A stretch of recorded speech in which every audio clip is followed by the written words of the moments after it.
स्थापकाय च धर्मस्य सर्वधर्मस्वरूपिणे अवतारवरिष्ठाय रामकृष्णाय ते नमः। पवित्रं चरितं यस्याः पवित्रं जीवनं तथा पवित्रता स्वरूपिण्ये तस्यै कूर्मो नमो नमः। ಶುಭೋದಯ, ನಮಸ್ತೆ, very good morning to you all ಮಕ್ಕಳ. ದಯವಿಟ್ಟು ಎಲ್ಲ ಮಕ್ಕಳು ನೇರವಾಗಿ ಕೂತ್ಕೊಳ್ಳಿ, ಕೈಗಳನ್ನು ಜೋಡಿಸಿ, ಕಣ್ಣುಗಳನ್ನು ಮುಚ್ಚಿ, ಶ್ರದ್ಧೆ ಭಕ್ತಿಯಿಂದ ತಂದೆ ತಾಯಿ ನೆನೆಸ್ಕೊಳ್ಳಿ, ಇಷ್ಟ ದೇವರನ್ನು ನೆನೆಸ್ಕೊಳ್ಳಿ, ಗುರುಗಳನ್ನು ನೆನೆಸ್ಕೊಳ್ಳಿ. ಮಾತೃಭ್ಯೋ ನಮಃ, ತಾಯಿಯ ಪಾದಗಳಿಗೆ ಭಕ್ತಿಯಿಂದ ನಮಸ್ಕರಿಸಿ. ಪಿತೃಭ್ಯೋ ನಮಃ, ತಂದೆಯ ಪಾದಗಳಿಗೆ ಭಕ್ತಿಯಿಂದ ನಮಸ್ಕರಿಸಿ. ಇಷ್ಟದೇವತಾಭ್ಯೋ ನಮಃ, ಇಷ್ಟದೇವರಿಗೆ ಭಕ್ತಿಯಿಂದ ನಮಸ್ಕರಿಸಿ.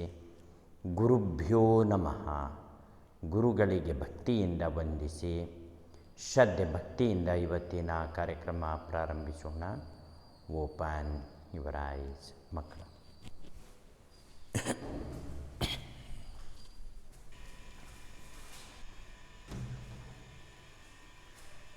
ಸೊ ಮಕ್ಕಳ, ನಮ್ಮ ಇವತ್ತಿನ ಜಾಮಿಟ್ರಿ ಕ್ಲಾಸಲ್ಲಿ ಸರ್ಕಲ್ಸ್ ಅಂತಂದರೆ ಅಲ್ಲಿ ನಾವು ಲೋಕಸ್ ಅಂದ್ರೇನು ಅಂತ ಹೇಳಿದ್ವಿ. Locus is a path traced by the moving point which is moving under geometrical conditions like parallelity, perpendicularity, equidistant, constant distance, etcetera. Circle can be defined as the locus of a moving point which is moving at a constant distance from a fixed point. Constant distance is called radius of the circle. Fixed point is called center of the circle. Path traced by the moving point is called circumference of the circle. ಇದಿಷ್ಟು ನಾವು last ಕ್ಲಾಸಲ್ಲಿ ಹೇಳಿದ್ವಿ. ಈಗ fundamental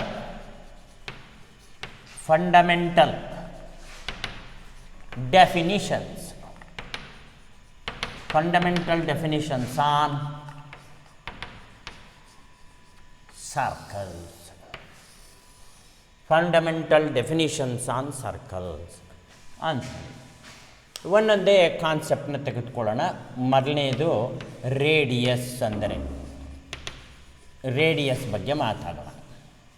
radius ಅಂದರೆ it is a line segment ಮಕ್ಕಳ, joining the centre of the circle to the any point on the circumference of the circle ಅಂತ ಹೇಳಿ. ದಯವಿಟ್ಟು ಎಲ್ಲ ನೀವು ಇದನ್ನು ಮಾಡಿ ಬರ್ಕೋಬೇಕಾದ್ರೆ ಇನ್ಸ್ಟ್ರೂಮೆಂಟ್ ಬೇಕು ನಮಗೆ. Yes, we need an instrument to draw diagram. Yes sir, ಸರ್ಕಲ್ದು ಚಿತ್ರ ಬರಿಬೇಕು ಅಂದರೆ ನಮಗೆ ಬೇಕಾಗಿರೋ ಐಟಮ್ ಯಾವುದು ಅಂದರೆ ಇಷ್ಟೇ, ಇದೊಂದೇ ಬೇಕಾಗಿರೋದು. ನಾವೇನು ಮಾಡ್ತೀವಿ ಅಂದರೆ ಒಂದು ಚುಕ್ಕೆ ಇಟ್ಬಿಡ್ತೀವಿ. ಯಾವತ್ತೂ ಅಷ್ಟೇ ಮಕ್ಕಳ, ಏಕ್ದಮ್ ಸರ್ಕಲ್ ಎಳೆದು ಆಮೇಲೆ ಸೆಂಟ್ರ್ ಗುರುತು ಹಾಕಬಾರದು. ಫಸ್ಟ್ ಏಡ್ಗೆ ಪೆನ್ಸಿಲಲ್ಲಿ ನೀನು ಸೆಂಟ್ರ್ ಗುರುತು ಹಾಕ್ಬಿಡ್ಬೇಕು. ಕನ್ವೀನಿಯೆಂಟ್ ರೇಡಿಯಸ್ ಇದಕ್ಕೆ ಇಷ್ಟೇ ಅಷ್ಟೇ ಇಟ್ಕೋಬೇಕು ಅಂತೇನಿಲ್ಲ. ಜಸ್ಟ್ ಒಂದು ಸರ್ಕಲ್ನ ಡ್ರಾ ಮಾಡು. ಲೈಟಾಗಿ ಬರೀ, ಆಮೇಲೆ ಬೇಕಿದ್ರೆ ಪೆನ್ಸಿಲಲ್ಲಿ ಬ್ರೈಟ್ ಮಾಡ್ಕೊ. ಕೆಲವ್ರದ್ದು ಪೆನ್ಸಿಲ್ ತುಂಬ ಚೆನ್ನಾಗಿರುತ್ತೆ, ಏಕ್ದಮ್ ಬ್ರೈಟಾಗಿ ಬಂದುಬಿಡತ್ತೆ. ಎಸ್, ಈಗ ನೀನೇನು ಮಾಡಬೇಕು ಅಂತಂದರೆ ಸರ್ಕಂಫರೆನ್ಸ್ನ ಯಾವುದೇ ಒಂದು ಪಾಯಿಂಟಲ್ಲಿ ಚುಕ್ಕೆ ಇಟ್ಕೋಬೇಕು.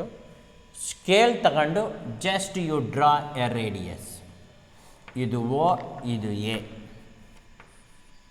ಇದನ್ನ ರೇಡಿಯಸ್ ಅಂತ ಕರೀತಾರೆ. ಓಹೋ, ಈಗ ರೇಡಿಯಸ್ನ ಡೆಫಿನೇಷನ್ ಏನು ಹೇಳುತ್ತೆ? Radius can be defined as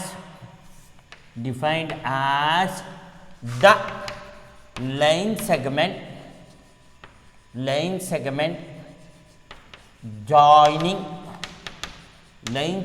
joining the center of a circle to any point on the circumference of a circle. Circumference of a circle. Radius can be defined as the line segment joining the center of a circle to any point on the circumference of the circle. ಚಿತ್ರ ಬರೀರಿ, definition ಬರ್ಕೊಳ್ಳಿ. Okay, then ಇದ್ರ ಕೆಳಗಡೆ facts about radius. Facts about radius ಅದರಲ್ಲಿ ಮೊದಲನೇ, ಒಂದು ಸರ್ಕಲ್ಗೆ ಎಷ್ಟು radius ಎಳಿಬೋದು sir? ಎಷ್ಟು ಅಂದರೆ ಎಷ್ಟು ಬೇಕಾದ್ರೂ ಎಳಿಬೋದು ಹೇಳಿ ಸರ್. ಇವೆಲ್ಲ ರೇಡಿಯಸ್ ತಾನೆ. Any number of radii can be drawn to a circle. Any number of radii can be drawn to a circle. ನೋಡಿ, any number of radii can be drawn to a circle. ಒಂದು ಸರ್ಕಲ್ಗೆ ಎಷ್ಟು ಬೇಕಾದರೂ ರೇಡಿಯಸ್ನ ಎಳಿಬಹುದು. ಹೌದು. ಆಮೇಲೆ radii of the same circle are always equal. Correct. Radii of the same circle are always equal. ಹೌದು. ಒಂದು ಸರ್ಕಲ್ನ ಅನೇಕ ರೇಡಿಯೈಗಳು ಎಳೆದ್ರೆ ಅವೆಲ್ಲ ಈಕ್ವಲ್ ಆಗೇ ಇರುತ್ತೆ ಅನ್ನೋ ಅರ್ಥ. ಸೊ ಇದಿಷ್ಟು ರೇಡಿಯಸ್ಗೆ ಸಂಬಂಧಪಟ್ಟ ಹಾಗೆ ಬರೆದಿರುವಂಥ ವಿಚಾರ. So any number of radii can be drawn to a circle. Radii of the same circle are always equal. ಇದೆರಡು ವಿಚಾರ ತಿಳ್ಕೊಂಡಿದ್ರೆ ಸಾಕು. ರೇಡಿಯಸ್ ಅಂದರೆ ಏನು ಅನ್ನೋದಾಯಿತು. ಈಗ ನೆಕ್ಸ್ಟ್ ಡೆಫಿನೇಷನ್ ವಿದ್ಯಾಶಂಕರ್ ಹೋಗ್ತಾ ಇರೋದು ಕಾರ್ಡ್ ಅಂತ. CHORD ಅಂತ ಕರಿತೀವಿ ಮಕ್ಕಳ. CHORD ಅಂತ ಕರಿತೀವಿ, ಕಾರ್ಡ್ ಅಂತ. ಎರಡನೇ ಡೆಫಿನೇಷನ್ ಅಬೌಟ್ ಕಾರ್ಡ್. ಎಸ್. ಈಗ ವಿದ್ಯಾಶಂಕರ್ ಒಂದು ಚುಕ್ಕೆ ಇಡ್ತಾರೆ, ಆಮೇಲೆ ಅದು ದಟ್ ಮೀನ್ಸ್ ಸೆಂಟ್ರ್ ಅಂತ ಮಕ್ಕಳ. ಒಂದು ಸರ್ಕಲ್ನ ಡ್ರಾ ಮಾಡ್ತಾರೆ. ಎಸ್, ಒಂದು ಸರ್ಕಲ್ನ ಡ್ರಾ ಮಾಡಿದರು. ಸರ್ಕಲ್ಗೆ ಸೆಂಟ್ರ್ ಇದೆ. ಸರ್ಕಂಫರೆನ್ಸ್ ಮೇಲೆ ಎರಡು ಚುಕ್ಕೆ ಇಡ್ತಾರೆ. ಒಂದು ಚುಕ್ಕೆ, ಎರಡು ಚುಕ್ಕೆ, ಅದನ್ನು ಜಾಯಿನ್ ಮಾಡ್ತಾರೆ. ಎರಡು ಚುಕ್ಕೆ ಇಟ್ಬಿಟ್ಟು ಅದನ್ನು ಜಾಯಿನ್ ಮಾಡ್ತಾರೆ. ಸ್ಕೇಲ್ ತಗೊಂಡು ಜಾಯಿನ್ ಮಾಡಿ. ಎಸ್, ಇದಕ್ಕೆ ನಾವು ಕಾರ್ಡ್ ಅಂತ ಕರಿತೀವಿ. ಕಾರ್ಡ್ ಅಂದ್ರೇನು? It is a line segment joining what and what any two points on the circumference of the circle.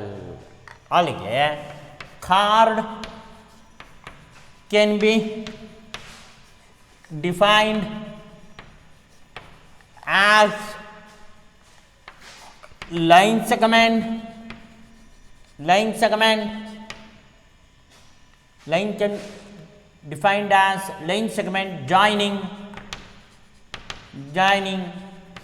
any two points on the circumference of a circle. Circumference of a circle. Chord can be defined as line segment joining any two points on the circumference of a circle. ಅಂತ ಚಿತ್ರ ಬರ್ಕೊಳ್ಳಿ. Again facts ಬರ್ಕೊಳ್ಳಿ. Facts about card ಅಂತ ಹೇಳಿ. ಎಷ್ಟು card ಎಳಿಬೋದು sir? ಎಷ್ಟು ಬೇಕಾದ್ರೆ ಎಳಿಬೋದು, ಎಷ್ಟು ಬೇಕಾದ್ರೆ ಎಳಿಬೋದು. ಎನಿ ನಂಬರ್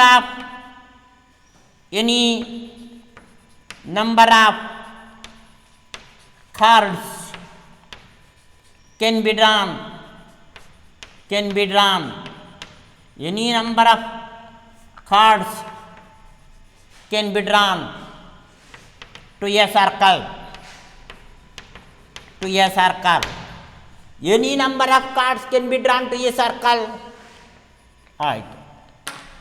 ಎರಡನೇದು ಮಕ್ಕಳ ಕಾರ್ಡನ್ನ ನೀವು ಸೆಂಟ್ರನ ಹತ್ತಿರಕ್ಕೆ ಎಳಿತಾ ಕಾರ್ಡ್ ಲೆಂತ್ ದೊಡ್ಡದಾಗತ್ತೆ ನೋಡಿ. ಕಾರ್ಡನ್ನು ನಾನು ಇಲ್ಲಿ ಎಳಿತೀನಿ, ಪುಟಾಣಿ ಕಾರ್ಡು, ಇನ್ನೊಂಚೂರು ಹತ್ತಿರ ಬರ್ತೀನಿ, ದೊಡ್ಡದು, ಇನ್ನೂ ಹತ್ತಿರ, ದೊಡ್ಡದು, ಇನ್ನೂ ಹತ್ತಿರ, ದೊಡ್ಡದು, ಇನ್ನೂ ಹತ್ತಿರ, ದೊಡ್ಡದು, ಇನ್ನೂ ಹತ್ತಿರ.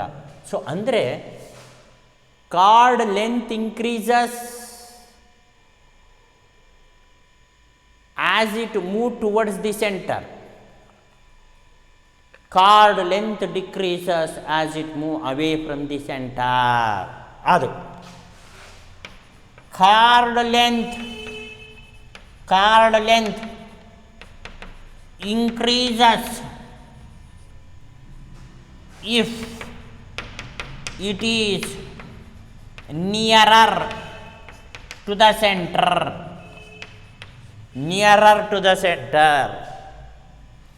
And decreases if it is away from the center.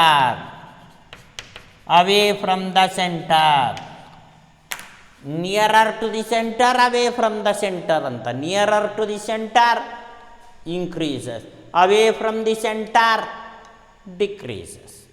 ಅಷ್ಟೆ. ಇದು ಕಾರ್ಡನ ಬಗ್ಗೆ ವಿಶೇಷತೆ. ಓಕೆ, ಆಯ್ತಲ್ಲ? Okay sir. Facts about the card ಬಂತು. ನೆಕ್ಸ್ಟ್ ಸರ್, ಸೆಂಟ್ರ್ ಮುಖೇನನೇ ಪಾಸಾಗುವಂಥ ಕಾರ್ಡ್ ಎಳೆದು ಬಿಟ್ರಿ. ಓಹೋ, ಅಂದರೆ card which is drawn by passing through the centre the circle. ಆ ಕಾರ್ಡ್ಗೆ ವಿಶೇಷವಾದ ನಾಮಕರಣ ಮಾಡಿದರೆ ಮಕ್ಕಳ, ಅದರ ಹೆಸರು ಡಯಾಮೀಟರ್. ಓಕೆ, ಈಗ ಡಯಾಮೀಟರ್ ಬಗ್ಗೆ ಡೆಫಿನೇಷನ್ನು, ಫಂಡಮೆಂಟಲ್ ಡೆಫಿನೇಷನ್ನು, ಹಾಗೆಯೇ ಫ್ಯಾಕ್ಟ್ಸ್ ಅಬೌಟ್ ದಿ ಡಯಾಮೀಟರ್ ನೋಡಿ. ಮೂರನೇದು ಡಯಾಮೀಟರ್. ಇಲ್ಲಿ ಒಂದು ಚುಕ್ಕೆ ಹಾಕಿ ತಗೊಳ್ಳಿ.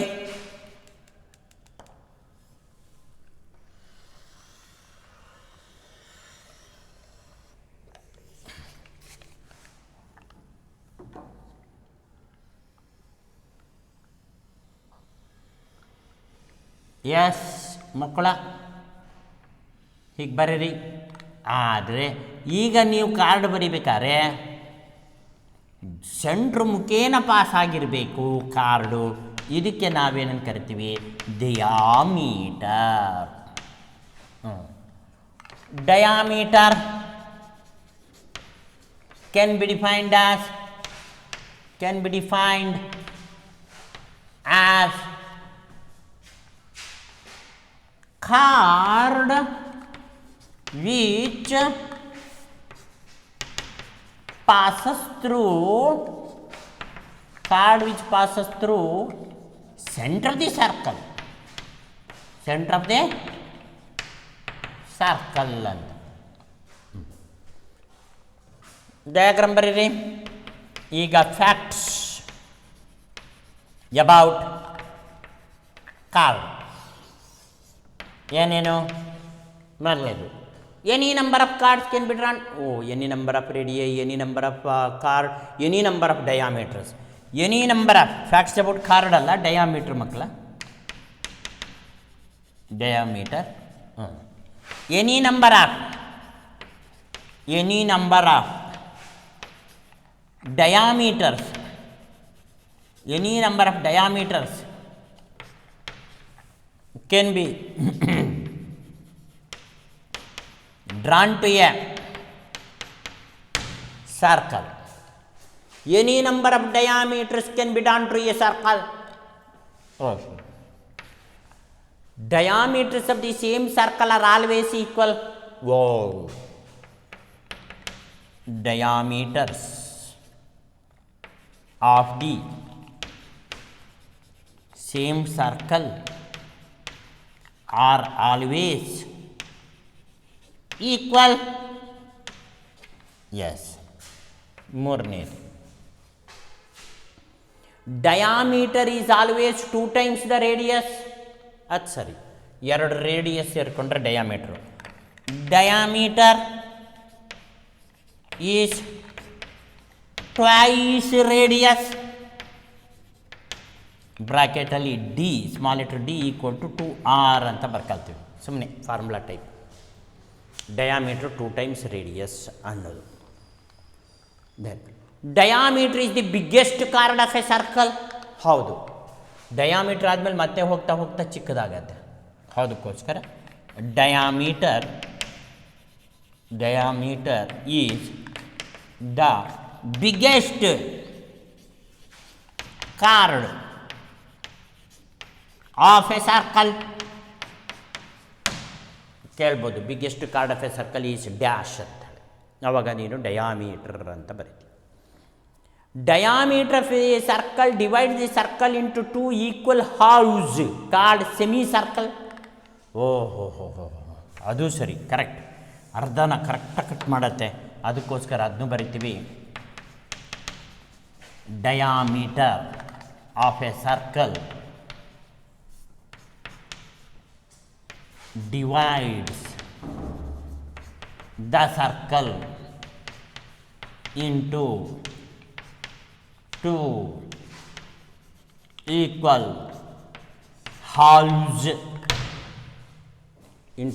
equal halves called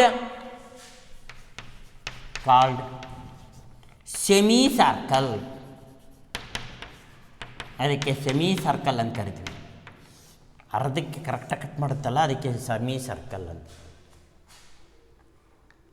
ಓಕೆ ಮಕ್ಕಳ, ನೋಡಿ, ಇದೆಲ್ಲ ಡಯಾಮೀಟ್ರ್ ಬಗ್ಗೆ ನೀವು ತಿಳ್ಕೋಬೇಕಾದಂತಹ ವಿಚಾರಗಳಾಯಿತು. ಇದು ಮೂರನೇದಾಗಿದೆ. ರೇಡಿಯಸ್ ಬಗ್ಗೆ ಆಯಿತು, ಕಾರ್ಡ್ ಬಗ್ಗೆ ಆಯಿತು, ಡಯಾಮೀಟ್ರ್ ಬಗ್ಗೆ ಆಯಿತು. ಫಂಡಮೆಂಟಲ್ ಡೆಫಿನೇಷನ್ಸ್ ಮತ್ತೊಂದು ಕ್ಲಾಸಲ್ಲಿ ಮುಂದುವರಿಯುತ್ತೆ. ಹಾಗೆಯೇ ಇದೆಲ್ಲ ಎಸ್ಪೆಷಲಿ 10th ಸ್ಟ್ಯಾಂಡರ್ಡ್ಗೂ ಇದೇ ಡೆಫಿನೇಷನ್ ಬರುತ್ತೆ ಮಕ್ಕಳ. ಹಾಗಾಗಿ 9th ಸ್ಟ್ಯಾಂಡರ್ಡ್ ಮಕ್ಕಳು ನೀವು ಜಿಯೋಮೆಟ್ರಿ ಕ್ಲಾಸ್ ವರ್ಕಲ್ಲೇ ಇದನ್ನು ಬರ್ಕೊಳ್ಳಿ, ಆಯಿತಾ. ಇನ್ನು 10th ಸ್ಟ್ಯಾಂಡರ್ಡ್ ಮಕ್ಕಳಿಗೆ ಪ್ರಾಕ್ಟಿಕಲ್ ಜಾಮಿಟ್ರಿ ಜರ್ನಲ್ ಬುಕ್ ಅಂತ ಕೊಟ್ಟಿದ್ದೀನಿ. ಹೌದು, ಆ ಪ್ರಾಕ್ಟಿಕಲ್ ಜಾಮಿಟ್ರಿ ಜರ್ನಲ್ ಬುಕ್ನಲ್ಲಿ ನೀವು ಕೋಆರ್ಡಿನೇಟ್ ಜಾಮಿಟ್ರಿ ಮಾಡ್ತಾಯಿದ್ದೀರಾ. ಹೌದು, ಅದರ ರಿವರ್ಸ್ ಅಂದರೆ ಹಿಂಭಾಗದಿಂದ ನೀವು ಏನು ಮಾಡಬೇಕು, ಈ ಸರ್ಕಲ್ಸ್ನ ಬರಿಬೇಕು. ಈ ಮಾತನ್ನು ಲಾಸ್ಟ್ ಕ್ಲಾಸಲ್ಲೂ ಹೇಳಿದ್ದೆ, ಈಗಲೂ ಮತ್ತೆ ರಿಪೀಟ್ ಮಾಡಿ ಹೇಳ್ತಾ ಇದ್ದೀನಿ. ಸರ್ಕಲ್ಸ್ನ ಯಾವ ನೋಟ್ಸಲ್ಲಿ ಬರಿಬೇಕು ಅಂತ ಕೇಳಬೇಡಿ, ಪ್ರಾಕ್ಟಿಕಲ್ ಜಾಮಿಟ್ರಿ ಜರ್ನಲ್ ಬುಕ್ಕಲ್ಲೇ ಬರಿಬೇಕು. ಹಿಂದ್ಗಡೆಯಿಂದ ಬರ್ಕೊಂಬನ್ನಿ. ಮುಂದ್ಗಡೆಯಿಂದ ಕೋಆರ್ಡಿನೇಟ್ ಜಾಮಿಟ್ರಿ ಇರುತ್ತೆ, ಹಿಂದ್ಗಡೆಯಿಂದ ಜಾಮಿಟ್ರಿ ಪ್ರಾಕ್ಟಿಕಲ್ ಜಾಮಿಟ್ರಿ ಬರುತ್ತೆ. ಸರ್ಕಲ್ಸ್ ಆದಮೇಲೆ 10th ಪ್ರಾಕ್ಟಿಕಲ್ ಜಾಮಿಟ್ರಿ ಇರೋದ್ರಿಂದ ಇದು 9th 10th ಎರಡಕ್ಕೂ ಫಂಡಮೆಂಟಲ್ ಡೆಫಿನೇಷನ್ ಬೇಕಾಗಿರೋದ್ರಿಂದ ಕಂಬೈನ್ಡಾಗಿ ನಾನು ಮಾಡ್ತಾ ಇರೋದು. ಓಕೆ,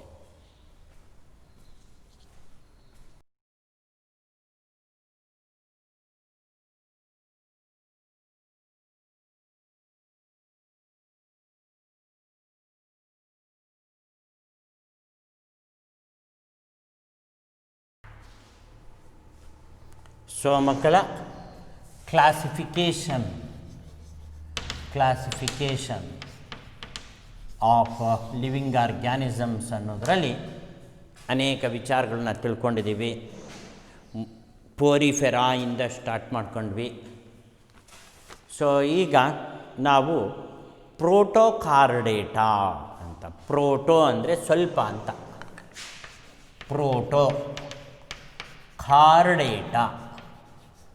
ಪ್ರೋಟೋಕಾರ್ಡೇಟಾ ಅನ್ನೋದು. Animals of Protochordata are bilaterally symmetrical. Animals of Protochordata are triple blastic having coelomic cavity. So common ಆಗಿರುವಂಥ ಕ್ಯಾರೆಕ್ಟರ್ಸ್ಗಳು.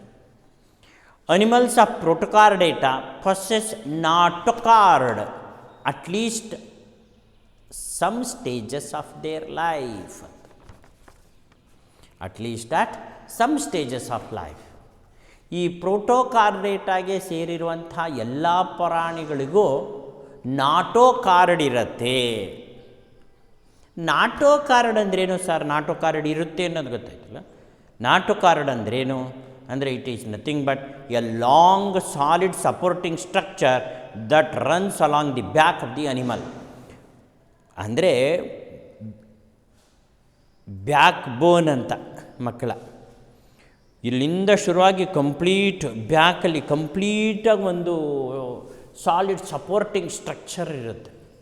ಯಾವುದೇ ಪ್ರಾಣಿಗೆ ನೋಡಿ, ನಾಯಿ ಮುಟ್ಟು ನೋಡಿ, ಹಂದಿ ಮುಟ್ಟು ನೋಡಿ, ಹಸು ಮುಟ್ಟು ನೋಡಿ, ಅದಕ್ಕೆ ಬೆನ್ನು ಮೂಳೆ ಅಂತ ಇರುತ್ತಲ್ಲ, ಅದನ್ನೇ ನಾಟೋಕಾರ್ಡ್ ಅಂತ ಕರೀತಾರೆ. ಬೆನ್ಮೂಳೆ ಅನ್ನೋದು ಎಲ್ಲರಿಗೂ ಇರುತ್ತೆ ಸರ್, ಎಲ್ಲರಿಗೂ ಇರುತ್ತೆ. ಪ್ರೋಟೋಕಾರ್ಡೇಟಾಗೆ ಸಂಬಂಧಪಟ್ಟಿರೋ ಎಲ್ಲ ಪ್ರಾಣಿಗಳಿಗೂ ಇರುತ್ತೆ. ಆದರೆ ಥ್ರೂಔಟ್ ಲೈಫ್ ಸ್ಪ್ಯಾನ್ ಇರಲ್ಲ. ಕೆಲವೊಂದಷ್ಟು ಸ್ಟೇಜಸಲ್ಲಿರುತ್ತೆ, ಕೆಲವೊಂದಷ್ಟು ಶಾರ್ಟಾಗಿರುತ್ತೆ. ಸೊ ಅಂದರೆ notochord is nothing but long solid supporting structure that run along the back of the animals. Protochordata is so called because notochord may not present for entire length of the animal. ಆ entire length of the ಅನಿಮಲಲ್ಲೇ complete animal ಎಷ್ಟು ಉದ್ದ ಇದೆಯೋ ಅಷ್ಟುದ್ದನೂ ನಾಟೋಕಾರ್ಡ್ ಇರಬೇಕು ಅಂತ ಏನು rules ಇಲ್ಲ. ಇನ್ನೊಂದು, ಎಂಟೈರ್ ಲೈಫ್ ಸ್ಪ್ಯಾನೇ ಇರಬೇಕು ಅಂತಲೂ ಏನಿಲ್ಲ. ಮಧ್ಯದಲ್ಲಿ ಮಾಯ ಆಗುವ ಸಾಧ್ಯತೆಗಳು, ಇಲ್ದಲೇ ಇರೋ ಸಾಧ್ಯತೆಗಳು ಇರುತ್ತೆ. ಹಾಗಾಗಿ ಇದನ್ನು ಪ್ರೋಟೋಕಾರ್ಡೇಟಾ ಅಂತ.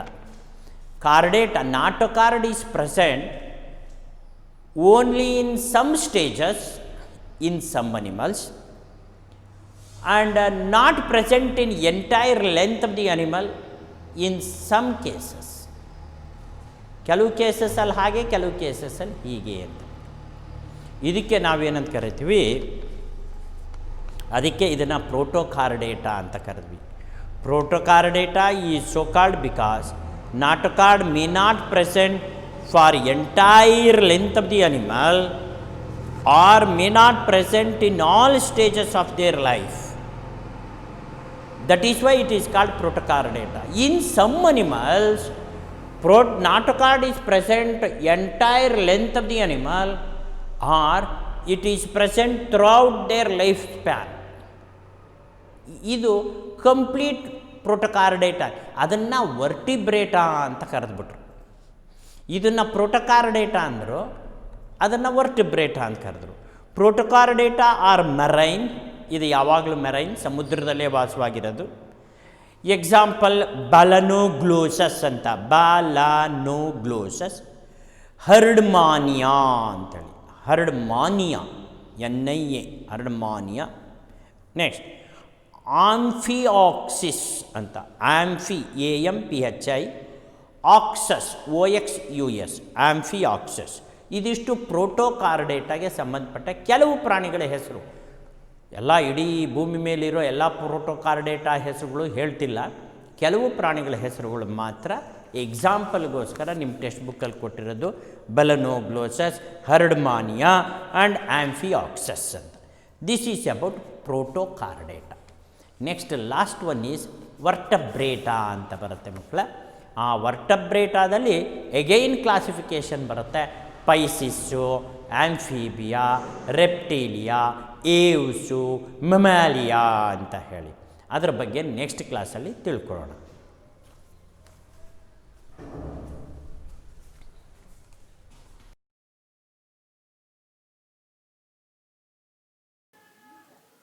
Protochordata.